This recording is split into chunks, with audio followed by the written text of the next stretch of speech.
Thanks so much for joining me. I am so excited that you're here, and I am here to guide you on this creative journey where we're going to find some focus and find out what markets work well with your art.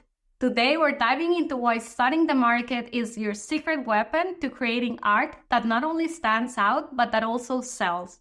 But first, let me tell you a bit about me. I am Sandra Mejia.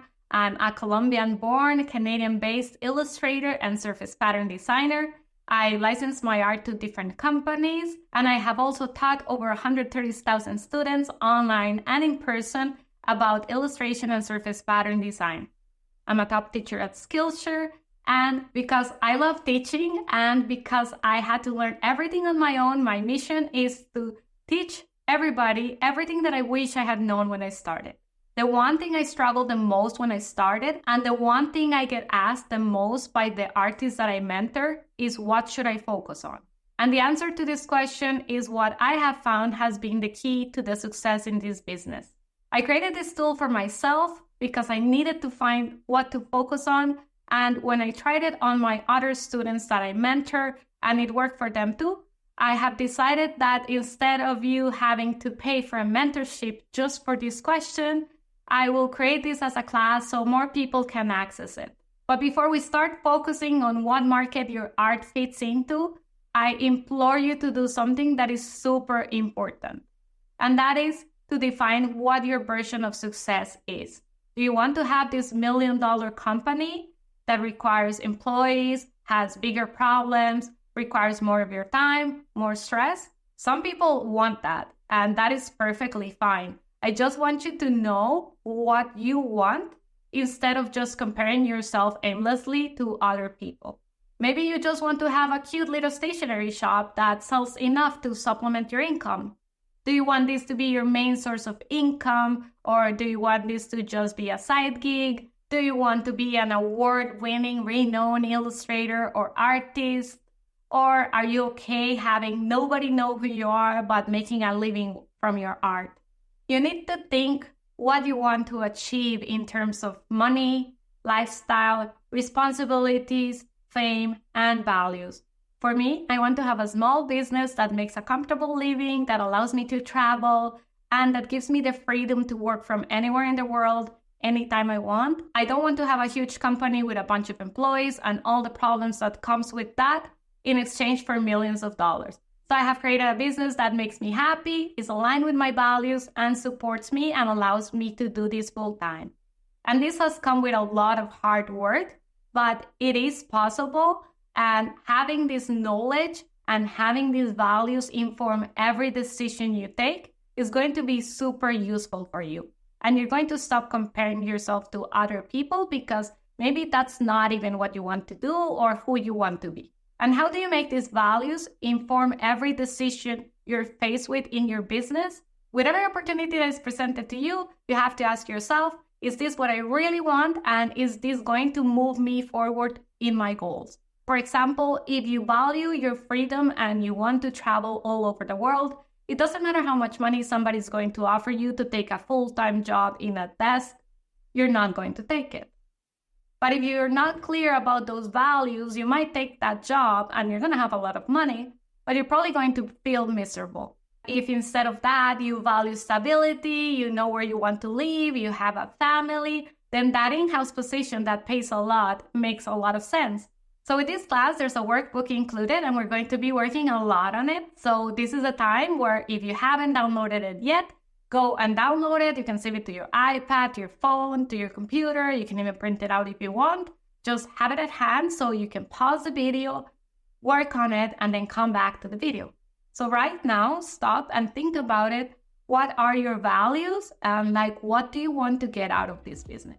Okay, you're back. Here are some ways why focusing on too many different income streams at the same time or too many markets can hinder your possibilities of success. Lack of focus. Dividing your attention among many income streams means you can't give each the focus it needs to thrive. Quality compromises. Trying to manage multiple streams can lead to a decline in the quality of your work. If you're not practicing a technique enough, you're not getting much better at it. Burnout. Juggling too many projects can lead to stress and burnout, reducing your overall productivity and creativity. My suggestion, and what has worked really well in my experience, is to focus in 1 or 2 markets at a time. Same thing, 1 or 2 revenue streams maximum at a time, and build those up. And once those are solid, you can move on to other things. So we're going to start by identifying the type of art that you're creating right now and seeing where in the market does it fit best. For this, we're going to be wearing our detective hats and conducting some market research. And why market research? Because knowing your audience empowers you to create with a purpose and direction instead of creating aimlessly. If you're here, it means that you've decided to create a business out of your art. And that's a fantastic step. Whether you're aiming to exhibit originals in a gallery, create illustrations for children's books, or create packaging designs, your art needs to captivate the decision makers.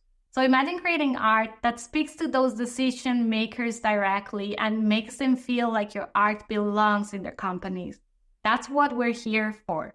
So instead of creating art aimlessly, I've developed a streamlined process that will help you get better chances of getting your art picked up by those decision makers and get a contract. And this applies to any of those decision makers that I've talked about, but for the sake of simplicity of this exercise, I'm going to call the decision makers art directors, be it a gallery curator, a publisher, an agent, anything like that. First, let's understand what needs to happen for a company to pick up your art and offer you a deal. These things have to align: the aesthetic, style, or feel, the timing or need, and the budget. Knowing that, the reasons why a company might reject your art are that your art fits their aesthetic, but they don't have the budget to acquire it, or they don't need it at the moment. Or your art doesn't fit their aesthetic, and then the budget or need don't even matter because your art is not even going to be considered. So what's the only non-negotiable thing in this equation? Your art not fitting their aesthetic or feel or style. And this is the one factor that you can actually influence and the thing that we have to work on to improve our chances of getting a deal. Needs change throughout the year, so even if a piece of art is not needed right now, it might be needed for the next season, so that rejection just might be temporary. And budgets also change, so they might not be able to buy new art right now, but they might do it once their budget allows them to. It's super simple. Art directors need to find art that fits in with their brand so they can keep appealing to their existing customers. So if you send them art that doesn't fit in with their current aesthetic or feel of their brand or their products, they have to say no to you. It doesn't matter if personally they like it, they think it's good, they have to say no to you because it does not fit their brand. So nothing here has to do with your art being good or bad or pretty or ugly. That doesn't matter. It's all about what fits in with their brand and their market. Understanding this might make rejections less painful because then you don't take it so personally. Art directors need to choose art that will sell their products because that's also their jobs on the line. If they choose art that doesn't go with the brand or doesn't sell really well, their bosses are going to be asking a lot of questions and their job is also in jeopardy. This happened to me. I had some art directors that would come to my booth at a trade show. I used to exhibit in Blueprint in New York, and they would come back every year, and they were super nice, and they loved my work. And they always said that, like, oh, I love this, but I cannot buy this. My boss will kill me.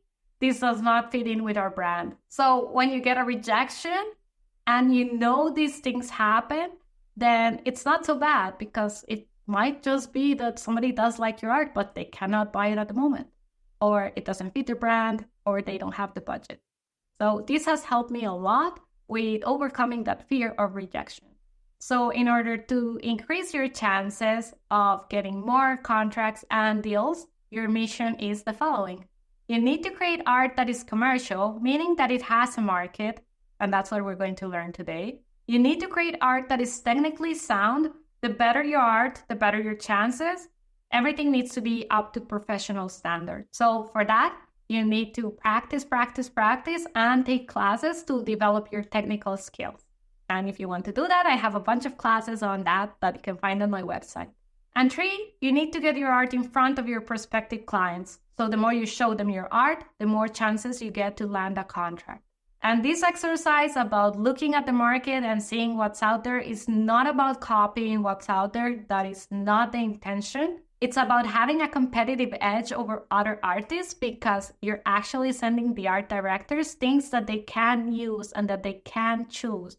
Basically, a lot of artists just send things that don't fit in with the brand, and the art director's time has been wasted opening that email. So when they open your email, they'll be like, this person does understand my brand.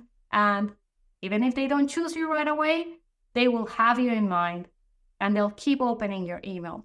So we are going to start working on this, but before we need to cover all this groundwork.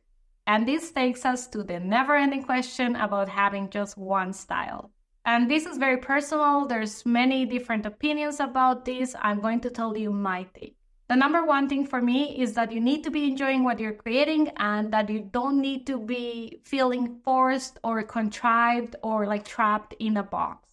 That to me goes against all the fun and freeing aspects of creating art. And don't confuse this with challenging yourself or getting outside your comfort zone. Those are things you need to do to grow as an artist. But just feeling forced and that you cannot get out of this style box, to me, feels very unnatural. So my personal opinion is that the need to have just one style depends on what you want to do.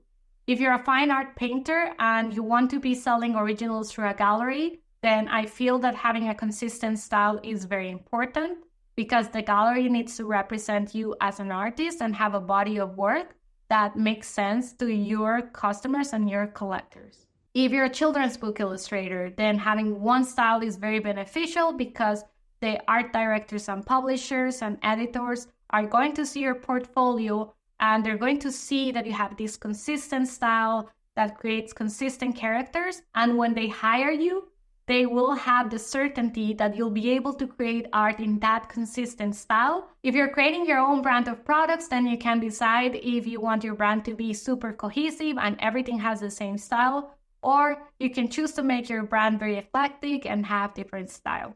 If you're a character designer and you want the whole world to know you for that specific character design, then you need to have one style. But if you're creating art for licensing, commissions, or selling outright, I believe that if you don't feel like you want to stick to a certain style, this is not needed.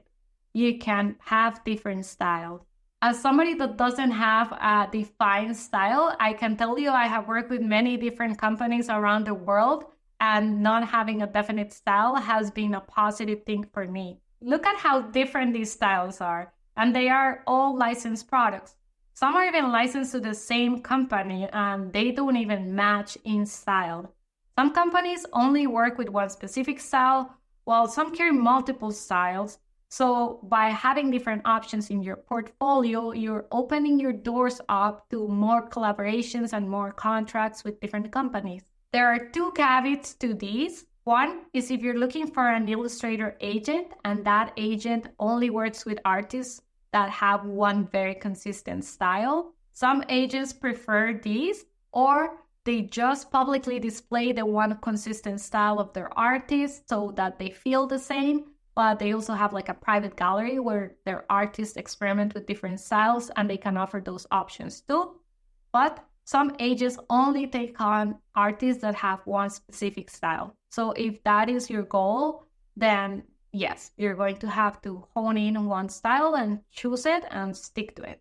And the second caveat and the most important one is that you need to show consistency within your style. So if you paint watercolor animals, then paint 4 to 6 pieces in that style so that at least you have a cohesive collection and they don't have to match, but you have a consistency within that style. So that if an art director wants to hire you to create a different animal, they'll see like, oh, this is how they paint animals in watercolors, and they'll be confident they can hire you to create another one because they will know what the outcome will be. Then it's okay if you create also vector patterns, gouache paintings, but by creating several pieces in the same style and medium, then your portfolio will feel more cohesive.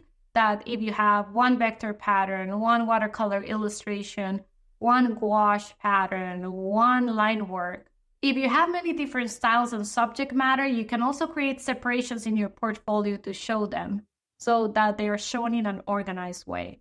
For example, if you create realistic animal portraits and you also create patterns for children's wear, when you're targeting a children's wear company, you're not going to send them your realistic animal portraits because that would be wasting their time. You're going to send them just your kids' portfolio. That way, you're showing them that you've taken your time to investigate what they do and you're sending them art that they can work with. So my suggestion is that if you're starting out, just embrace the fun of it, try different techniques, try different materials, try different subject matter. And as you work on this, you'll start finding things that you like and that you want to keep painting. To me, it's a lot less about style and way more about something that I call personal recipes. And using these recipes, which is what we will uncover through these exercises, can definitely be a game changer because it will simplify your process and take a lot of the guesswork out of it. To recap, this tool is based on one simple principle, and it's that if you submit art that doesn't fit in with the company's style or product line, you have 0 chances of landing a contract. 0. But if you submit art that can easily sit on a shelf beside their other products, then you'll increase your chances of landing a contract. Or in the worst case, the art director will be very happy that you did your homework and they'll keep you in their database and they will consider you for future projects. And this seems very obvious, but I've done this when I started and I've seen so many artists do this, and art directors know that a lot of artists do this and it just wastes everybody's time. So now let's go back to the workbook and we're going to start researching. As we go along, I'll show you how I solve the exercises and what my answers to these questions would look like so it can guide you when you're filling in your own research. The first step is to understand what your dream clients are selling. If you already know what market your art fits into, great. Let's focus on that market first. If you have no idea, in the workbook, you'll find a list with some of the markets you can tackle.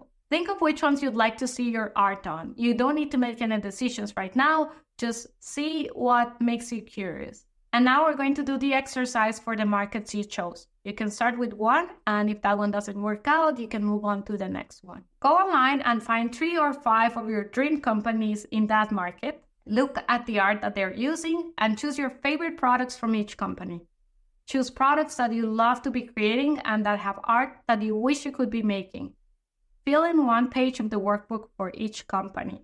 And if a company carries multiple styles, that's okay. Just select the ones that appeal to you the most. So look at the art and the products you chose and write down what you see and what you don't see. What medium do they use? Is it watercolors, gouache, flat vectors, photography, raster images? Write it down. What color palettes do they use? Are they bright and bold colors? Are they muted colors? Are they pastels? Maybe earthy colors? And look at the backgrounds. Do they use mostly dark backgrounds or light backgrounds? Is there a predominant color that they use? If you don't see that anybody's using pink, for example, write that down too. Now let's look at the subject matter. Is it florals, animals, cute characters, geometrics, landscapes? Are they just using lettering? Are there repetitive elements amongst the products or a common theme? For example, are they all nature related? Do they all use animals? Do they all use florals? Or is it a mix? What don't you see there? Like, oh, they never use cars, for example. What about the format? Are they repeating patterns? Are they standalone spot illustrations? Are there borders? Are there just round designs for plates, for example? Or are they all vertical illustrations, for example, for greeting cards? And what audience do they cater to?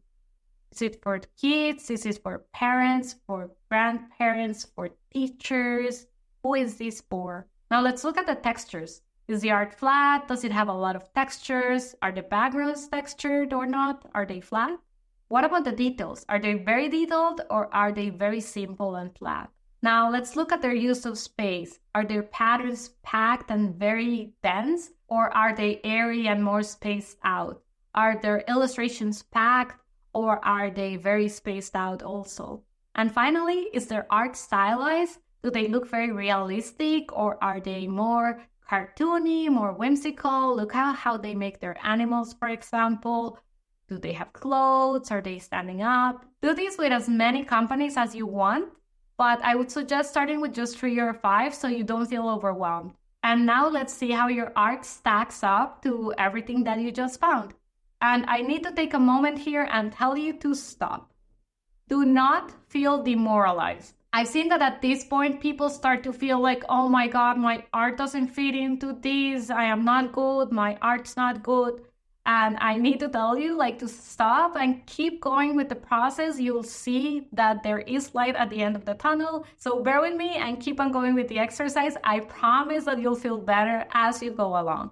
Your art not fitting in with this is what we want to determine. We want to know this. So it might just mean that you need a bit more technical experience and you need to grow your technical skills. Or it might mean that you need to tweak some certain aspects of your art and then it will fit in. Or it might mean that this is not the market for you. And that is totally okay. We want to find the markets that are for you. So maybe it's that you create really fun and whimsical art and you're looking at very serious companies. So this doesn't mean that this market is not for you. It means that these companies that you chose are not for you. And now you know this and you're not going to waste your time looking up their contact details, sending them your art and waiting for a response. You're going to be using that time to create more fun and whimsical art and sending it to companies that will actually appreciate it. And hey, it might also mean that you just need to create more art. You're just starting out and you realize that you don't have enough art still.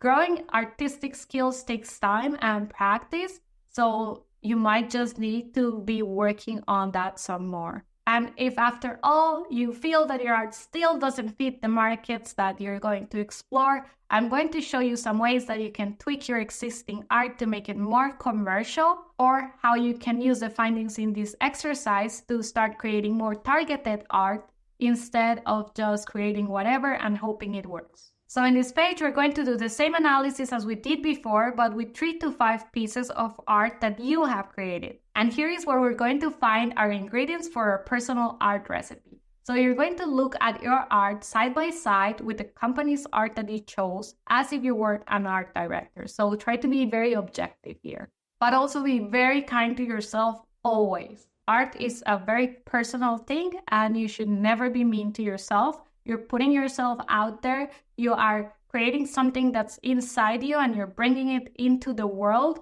And that is a huge thing. That is a very important thing that you're doing. You're being very brave to show what you have inside and putting it on paper or iPad or whatever and showing it to the world. So always be kind to yourself and know that we are people and we have a process. And we will always have a chance to grow and get better. So be very, very kind to yourself. Please don't use this exercise as something that will allow you to beat yourself up and compare yourself to others. Would the medium you use work for these products? And why or why not? So if you're just creating hand-drawn illustrations and they only use vectors, then sending them hand-drawn illustrations is not going to cut it because this is a company or a market that only uses vectors, so now you know that. Would your color palette work? Why or why not? Maybe you use too many bright colors and this is a company or a market that only uses muted colors. Or maybe your backgrounds are super dark and they only use light backgrounds. Would your subject matter work? Why or why not? Maybe you only paint florals and nobody in this category is using florals in your products, so then you know it doesn't work. Or maybe you paint a lot of natural elements, flowers, animals, and you see that that is a current theme with many of the companies and in the market that you chose. So then you're like, oh, great, I'm onto something. Would your format work? Let's say you don't create repeat patterns and these companies all require repeat patterns. All the products are repeat patterns. Then you know you need to start creating repeat patterns because they're not going to license your illustrations. Or at least you have to have icons that can be put into patterns so that they can even consider your work. Or maybe they only use illustrations and you only have geometrical repeat patterns that can be translated into illustrations. Then you know it doesn't work. So write that down. Are your audiences the same? Why or why not? Maybe you're targeting kids and these companies only make products that are very sophisticated and grown up, so it doesn't work. But maybe they're making juvenile art and then your audiences are the same.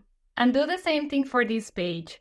And now we're going to use all this information and we're going to compile it here. So if I want to create art that is more in line with what these companies are creating and selling, these are the ingredients that I need to use to create my art. So you list them here: the medium, the color palette, the subject matter, the format, the audience, the amount of textures they use, the level of detail, the use of space, the level of realism or stylization.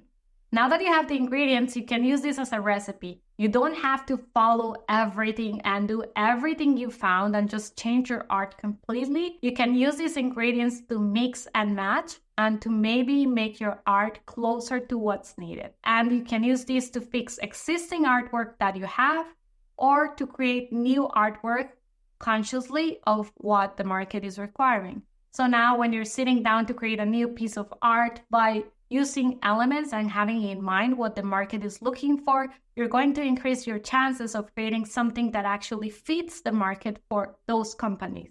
So in my example, now when I'm submitting art to send to kids clothes companies, I look at my ingredients and I know that I'm creating art that is less intricate, that is more spacey and flowy, that has light backgrounds, that includes nature themes and animals and florals, and that uses soft colors, and that it doesn't have background textures, and that it caters to kids, but also to the parents that are buying the clothes. And this applies also to existing artwork. For example, I had this collection, but after doing this exercise, I have found that I will have more chances of licensing it to a kids clothing company if I make some tweaks. So I haven't compromised my taste, I haven't changed my art much, I have adapted to the things I think will make it more commercial, and just by changing the color of the background and the color palette, I have created art that is more commercial. And because I personally love dark backgrounds,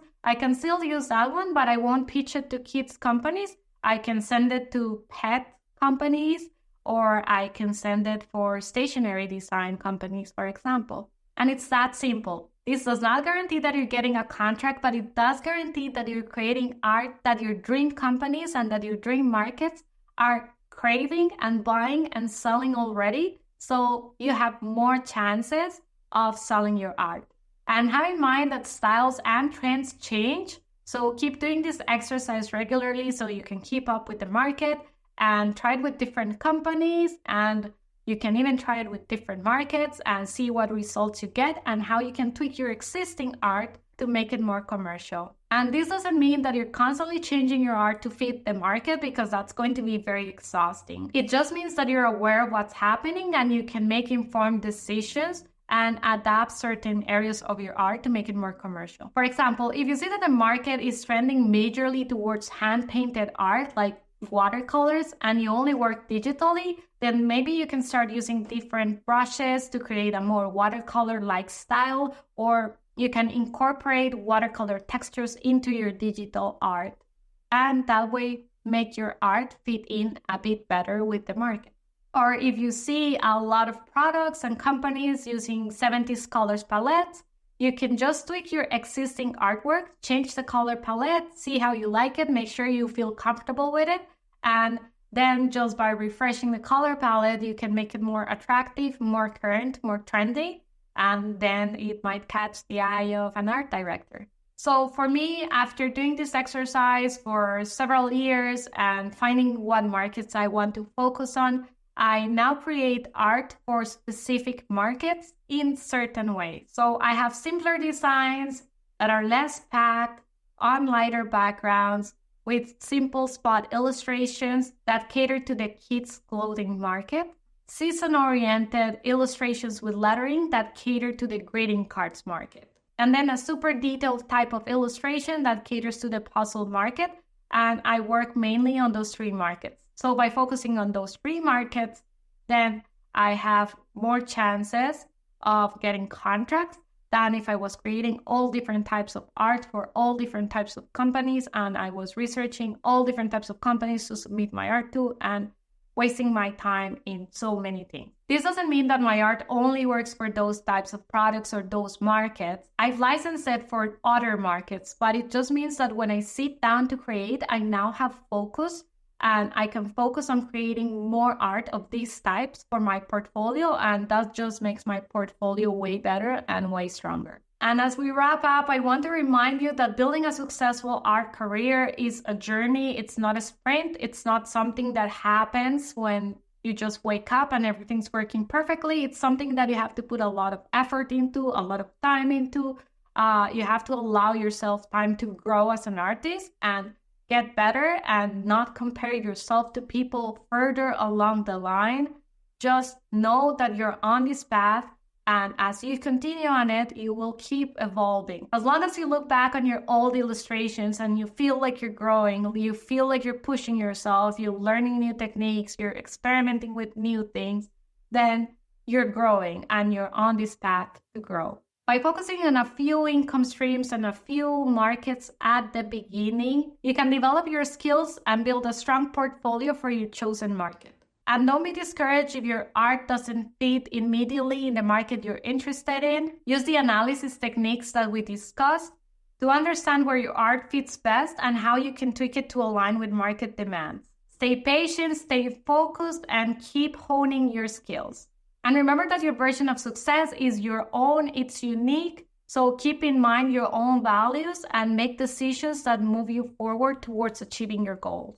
Thank you for joining me in this journey. I hope that this exercise gets you closer to achieving your artistic dreams. Feel free to leave any comments or questions below. And if you feel the need to work with me further one-on-one, I offer asynchronous coaching. That means that we don't have to plan like a Zoom call at a certain time. We just communicate when you can, and I will answer you through either text message, video message, or voice message, and I can help you further with your specific needs. I'm very happy you decided to join me, and until next time, bye!